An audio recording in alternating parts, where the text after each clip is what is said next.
Yeah, look, it's pretty tough to explain at this point in time.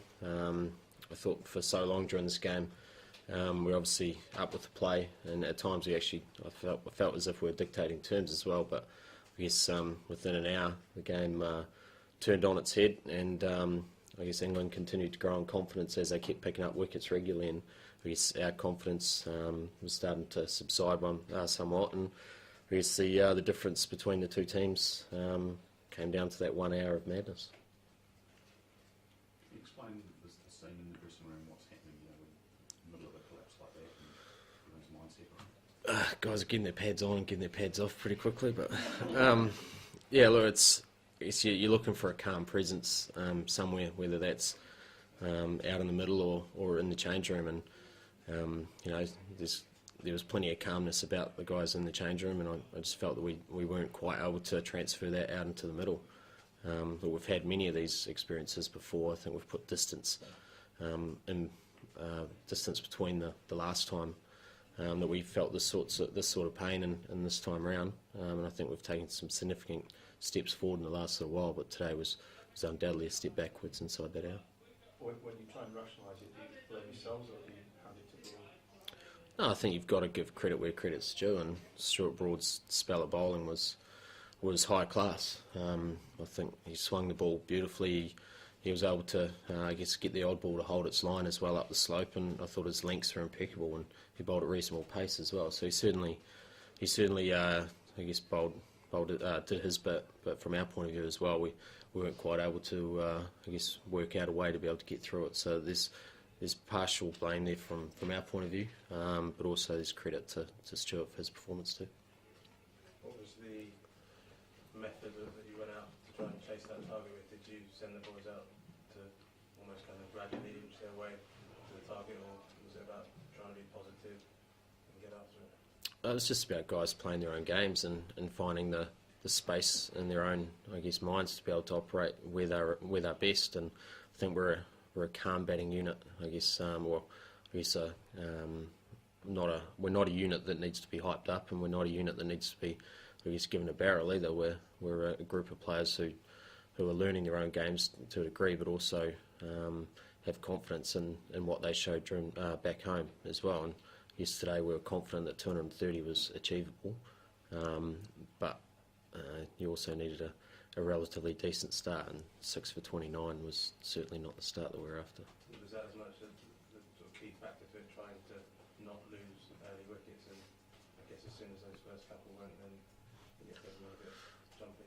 No, look, you always try and go out there to, get away to a solid start, but sometimes you lose a couple early, and you still just keep hoping that, or keep working on a way to be able to stop stem the flow of wickets. And as I said earlier, I think their confidence grew, and ours, we probably started to panic somewhat, and I think the gap between the two teams started to widen once that unfolded. You have to regroup quite quickly. Is that a good thing? Yeah, it is a good thing. I think it's also a good thing for us to be able to look back on what we did really well during this Test match too. I think for so long we held our own and we competed strongly, and add that with the performances back home, and I think you see a team that is heading in the right direction. Today is a step backwards, but we know that the stuff that we did well will hold us in good stead if we continue to do so in the next test. And I guess from our point of view, it's a matter of knowing that we still, as a team, need to be completely on song right throughout a Test match, rather than giving an opposition of the quality of England into our batting lineup, especially. Tim, congratulations to you. How does it feel to know you're in the league out there now? Obviously pretty gutted at the moment with the result, and I think that personal achievement will sink in later on. It was a special moment coming off, and you're sort of walking through the members area there and it's sort of something you dream of, and it'll be a moment that I'll remember forever. Are you a bit frustrated with the team after keeping everybody in the game and then seeing it all go wrong today? No, I think no one goes out there to do that deliberately. I think everyone tried. It would have been nice to have a good first hour and go to lunch one or two down, but But yeah, so it was disappointing, and everyone's pretty disappointed with the efforts there just before lunch. So I'm sure we'll learn from it, and the beauty of the game is in a few days' time we've got a chance to do it all again against the same team. Brendon, what do you feel about the no runner rule for the batsmen? Have you aggravated any injuries because of it? Yeah, I was actually just asked that before out on the field as well. I guess that's what the ruling is, and we all knew that heading into the game. Obviously, there was concern for BJ, especially with his injury, hopefully not being that bad. I'm not sure, I don't think he's re-aggravated it, but I guess we'll have to wait and see. But look, the rule's there, and it's just how it is, I guess. We've got New Zealand's cricketer there from last season, Martin Guptill. Over here, he's fully fit. Does he come into the reckoning now, given the batting? Yeah, I think he comes into the reckoning we've obviously got to assess BJ as well and see how he's travelling for the next game, and obviously look at our options there, whether that means that Tom Latham comes in and bats at 7 and takes the gloves, or I bat down at number 7 and take the gloves, and we're then afforded, I guess, the luxury of playing another batsman at 6. So there's plenty of different options we need to look at. I think it's important to note that the batters have done a very, very good job for us in the most recent test matches that we've played in. So I think I totally believe in this group of players. There's certainly no doubting that. And just because of one poor batting performance, I guess it's not panic stations from that point of view. Is it fair to say, though, that top order is struggling to make the adjustment coming over here with the ball swinging and doing a bit more?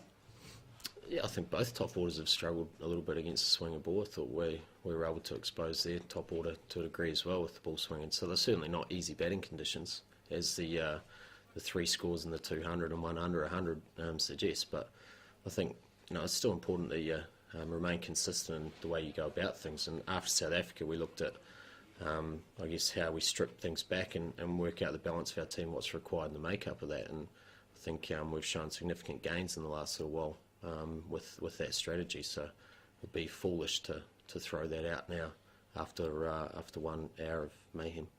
Does Ronke come into consideration? Without speaking to the selectors just yet, I imagine he'd come into the reckoning. It just depends on I guess whether as a group we feel that Tom's ready to take over the gloves in a test match at Headingley, or I guess we bide our time a little bit with Tom, or whether the balance is right with me to go to 7, or whether we think that Ronke coming out of winter is the right option. So there's many different options that we've got up our sleeve, but I think we'll let today work out how we get through today, and then tomorrow we'll start to turn our attention to nailing down our 11 for the next game. And Dan wouldn't come to the playing for Bruce at all? Again, another option in the mix, I suppose. I know that Dan is they're on the one-day players are on their way over, and Dan will obviously be part of that as well. So he certainly comes in the mix, and Jeetan Patel's bowling well for Warwickshire as well. So he's in the mix too if Bruce is ruled out, which is looking likely, I'm guessing. So yeah, again, two other guys that we've got to consider and work out if they come in the mix, and also the 4-seamer option as well is something that we need to consider too if the conditions are suited to it. So we'll work everything out close to the time. And you come off a strong sum yourself, a bit frustrated at your personal contribution here? Yeah, I was disappointed to miss out, especially at Lords. It's obviously a great ground, and the occasion was, and the stage was set, I guess, to be able to make a contribution. First innings was nicked off on the outside, and second innings I was beaten on the inside. So I guess that's part and parcel of the game sometimes. And I guess from my own point of view, just make sure you can remain consistent with your methods of preparation and approach when you walk out there to bat, and make sure that you're looking to make a significant contribution in the next game. It's been a bit of a dent to the confidence then. What are you guys going to do to get your heads back in the game for the next games and matches at Leeds? Yeah, it is a dent to the confidence, but again, I stress that we've taken some significant strides forward as a group in the recent history, in the recent times, and today was a step backwards during that hour. But even throughout this Test match, we've performed well. Today was poor, but it's important that as we turn our attention to the next Test, that we focus on things we did well. Tim's bowling was outstanding. Trent's bowling was superb as well, and I thought Neil Wagner continued to show the aggression and the heart that he's shown since he's come into the team. So, and from a bowling point of view, I think we've made some real I guess ticks in the positive column. From a batting point of view, we've just got to smooth out some of those rough edges. But it's important we don't throw out what's been working well for us. We just smooth out those rough edges and make sure our confidence doesn't get too low because of today's performance.